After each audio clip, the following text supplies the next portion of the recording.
In today's show, we tried to answer this question. Is this limited edition Willard worth £1,900 more than my Willard? Let's get into it.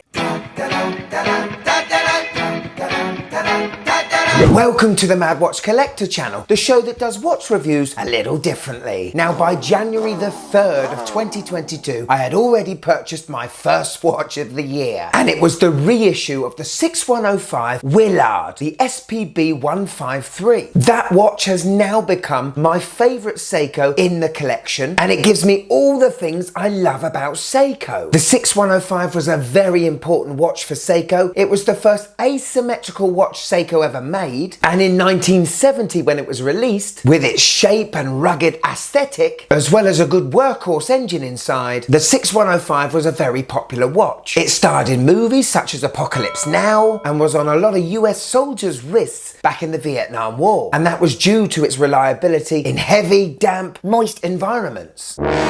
Japanese explorer Naomi Yamura was the first man in the world to climb the highest peaks in 5 continents. And what were the watches he was wearing on these summits to, like, Mount Everest? Well, it was a Seiko 6105, of course. And to celebrate that achievement, and the fact it would have been Yamura's 80th birthday this year, Seiko have come out with a limited edition 6105 reissue, the SLA049. Limited to only 1,200 pieces, and it's going to cost you and me, the punter, £2,900 for the privilege. That's a lot of cheddar. The SPB153 I bought is £1,000 retail. So today I'm going to review this and decide whether I think this limited edition is worth £1,900 more than the one I have. I've got to say a big thank you to Francis & GAYE Jewelers. They're the ones that supplied this watch to me for review. They are an authorised dealer of many amazing brands that you and I love. Sign up to their mailing list and you get 10% off already. But give Ryan an email and tell him I sent you. You may just get treated a little differently.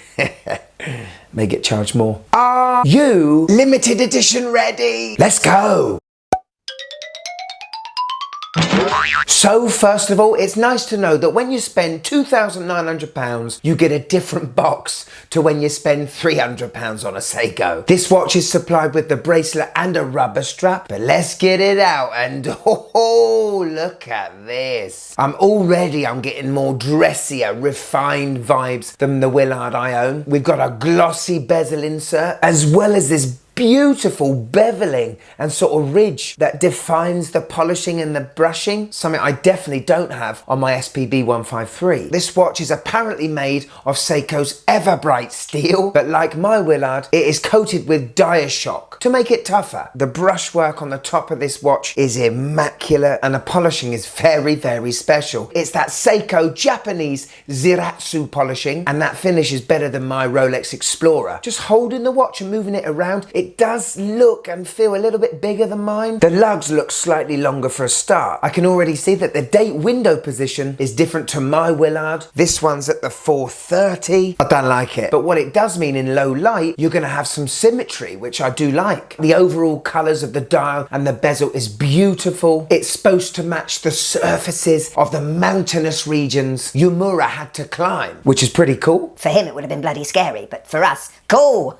First impressions. This watch is far more refined than mine, but I like it. Quick spec check! Okay, so we've got a 44mm case. Biff. Yeah, it is a big boy. It's 13.2mm thick, 49 lug to lug, so it's on the verge of being a little bit too big for me, but a strapaholic 20mm lug width. We've got a screw down crown at 4 o'clock. It's not signed, but the actual coin edging of it is the same as that original 6105. Together with the screw down case back, this watch is 200 meters of water resistance. And as it's on the Prospex line, you know this watch has been tested to the hilt. Even though we do have the refinements of the polishing and the beveling, we still still got drilled lug holes, which is great. And the dial is protected by this sapphire glass, slightly domed, and it has a fantastic distortion to it. The bezel, well, we've got 120 clicks, unidirectional, with this stainless steel polished coating to the insert. Beautiful coin edging, but let's see how this does in the World Bezeling Federation. Hi, I'm Kurt Santana, and welcome to the World Bezeling Federation, dedicated to finding the best bezel on a watch. 3 rounds: the look, the grip, and the fidgetability. Let's get a bezeling.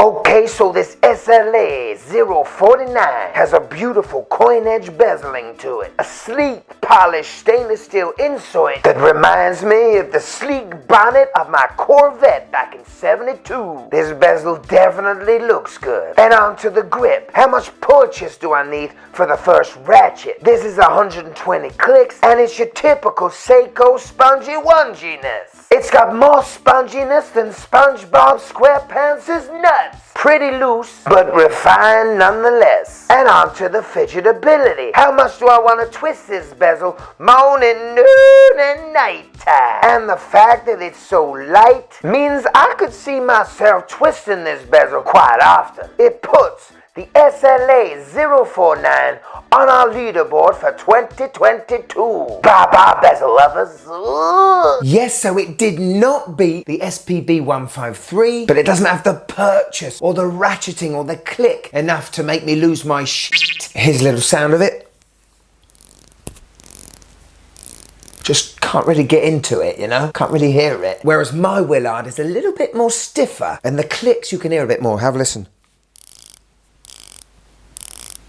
I can get into this one. Anyway, yes, I would say it's more refined, but to me that doesn't make the bezel better. Well, it's a gorgeous 5-link bracelet, isn't it? Little disappointed that we have a bit of rattling on the end links into the case. When you spend £2,900, you better have a stiff bracelet. But the brushing and the polishing on the top is just second to none. Polished sides. These links are pin and collar. It's a great solid clasp with a double security flip over, double push release, lovely big milled clasp, 4 micro adjusts, and we do have one of those diver's extensions I just can't operate, so we won't show it. It's not my watch, so I don't want to break it. The other thing about this, you watch out. Well, today I'm wearing my beautifully designed German Zinn 104, the beautiful pilot's watch that's not too big, on a magnificent Artem sailcloth strap, a perfect partnership for a perfect pilot's watch. What a Vorsprung dirt technique stunner!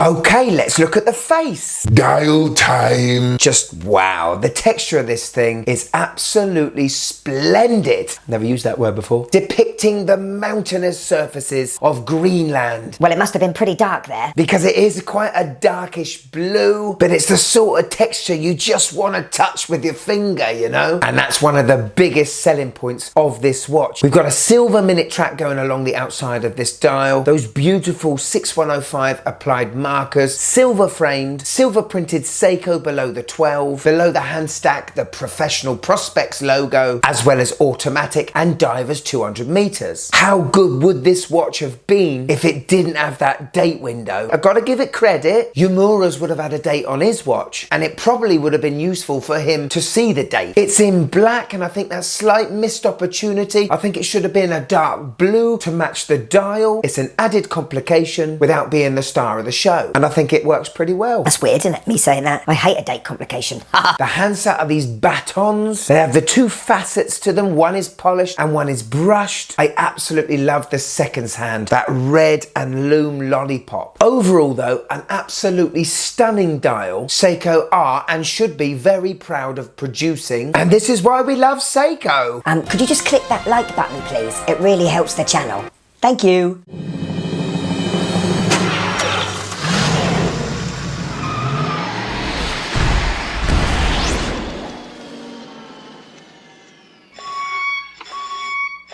So it's Seiko's own LumaBright technology. There was no way it was going to be bad, and you can always rely on a Seiko to see in the dark or underwater.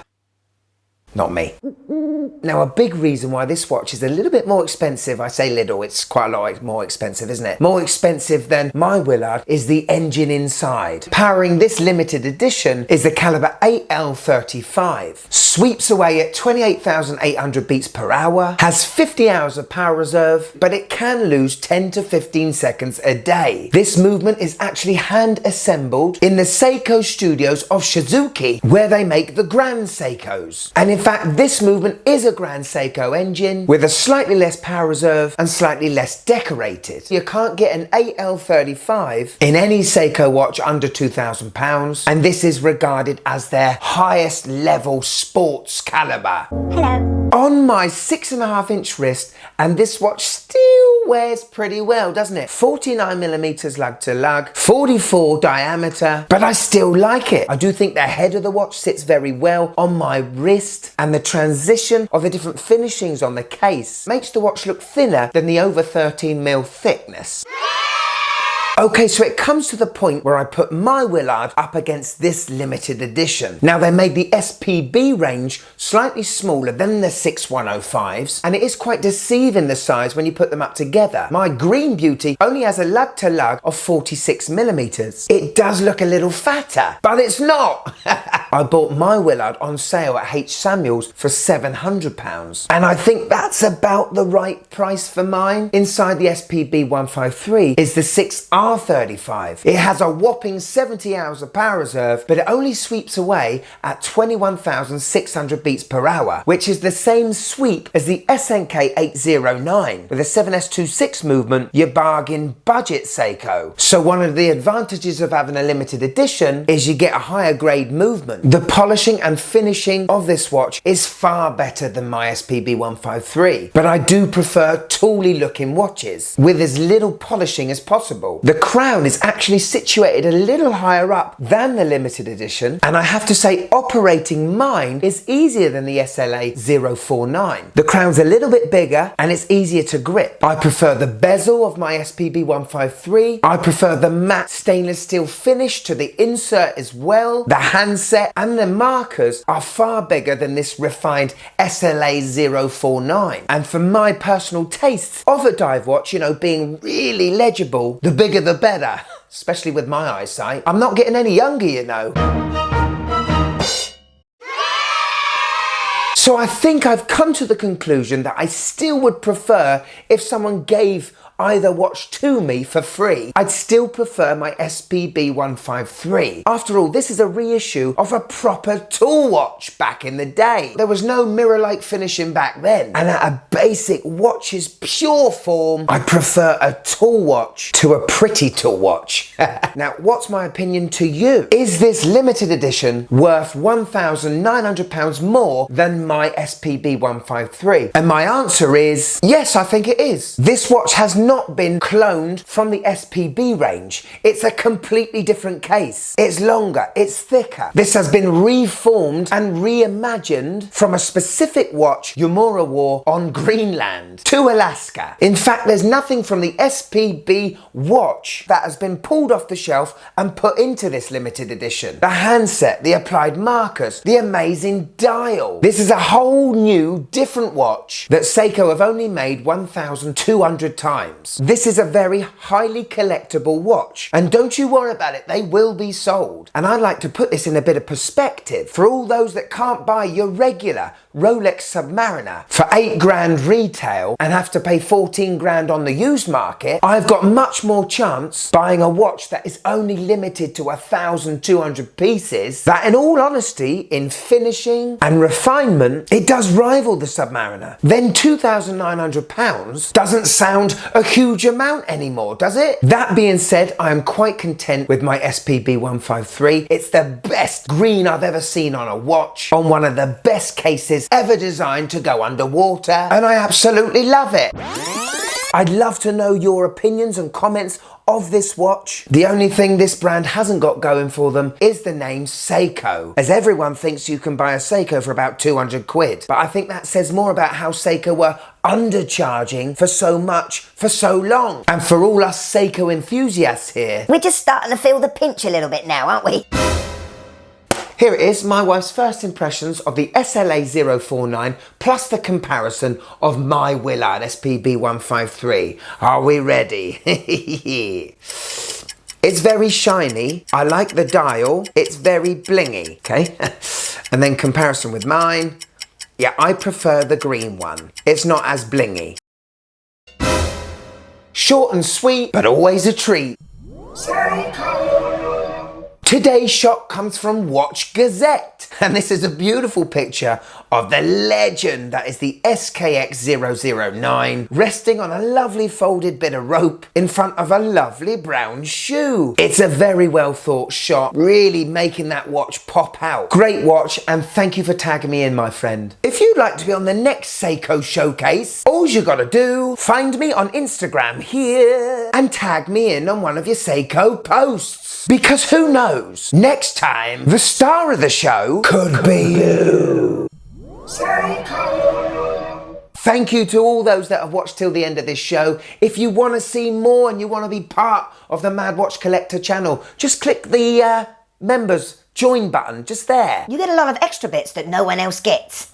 From me, the Mad Watch Collector, I'll see you in a tick, tick, tick, a tick.